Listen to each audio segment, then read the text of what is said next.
I also need you to make a trapezoid, to draw a trapezoid, and you're going to probably draw several trapezoids today. Um, and let me just show you how using that right angle template and a straight edge. So here I have this is a protractor, and we're going to use it as a protractor today, but we're also going to, just right now, I'm just going to use this side as a straight edge. There's a ruler. I mean, you can see that that's a ruler. It's got centimeters on this side, and it has inches on this side. But I can draw straight lines by using it as a straight edge. If you don't have a ruler, that's okay, right? Because you can use lots of things for a straight edge. So, for example, the edge of this clipboard could be used as a straight edge, and I could draw a straight line there. A side of a book could be used as a straight edge, and even if you really needed to, you could just fold a piece of paper and use that line as a straight edge. It would be better if you weren't using your right angle template as a straight edge, in addition to using it as a right angle template. But yeah, side of a book, yeah, anything that's straight.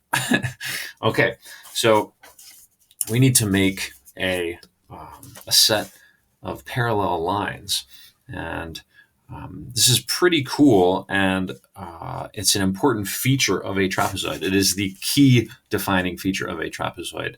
It has one set of parallel lines, at least one set of parallel lines. So I'm just going to draw one line, and it turns out that 4.5 inches is a pretty nice size. So there's a 4.5 inch straight line. Now, if I'm going to make a trapezoid, I have to figure out a way to make a line that's parallel to that. So here's what I'm going to do. I'm going to take my my right angle template and set it on my straight edge, right on that line. Okay, so there it is on that line. And then I am going to take my straight edge, and so I've got pressure on my right angle template, right? And it's right along that line. Oops, I kind of messed it up a little bit there. And I'm going to put my straight edge over. Can you see that? Yeah, there we go. I'm going to put my straight edge along that right angle right there, and you can see that this is now this straight edge is now perpendicular, like the exact opposite of parallel. It is perpendicular to my original line, which you can see through there. Okay, and then I'm going to slide so now I'm taking the pressure off of my right hand, and I have lots of pressure on this hand, so that I can slide my right triangle down. And now I'm making, so this line is now parallel to my original line. Okay, so maybe right about there. And I could draw my parallel line right there, but it's going to be much nicer if I just take my straight edge and press it up against my right angle template.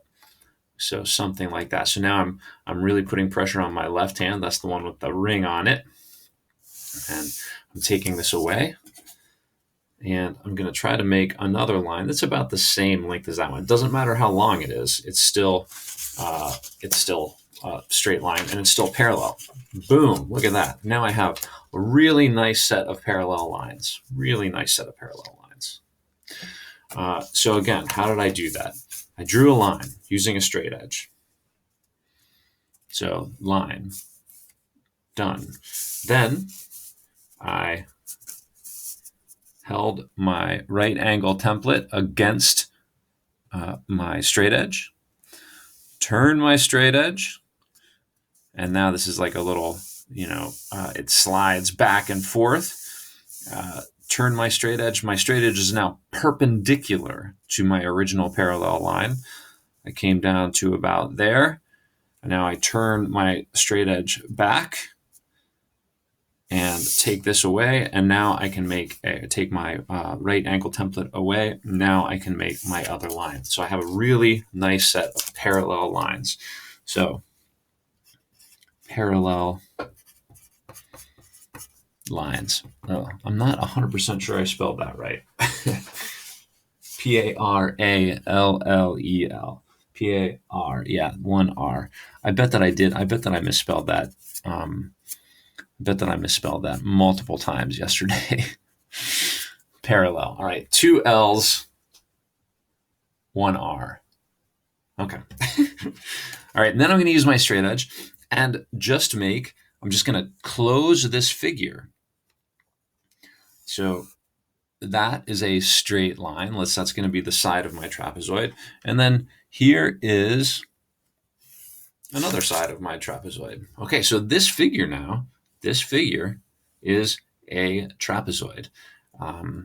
It isn't like it doesn't look like the most kind of basic regular trapezoid like that, but it does have the defining characteristics of a trapezoid, which are parallel. Opposite sides are parallel. This side and this side are not parallel. And then, well, I'm going to talk more about this later, but this is a trapezoid.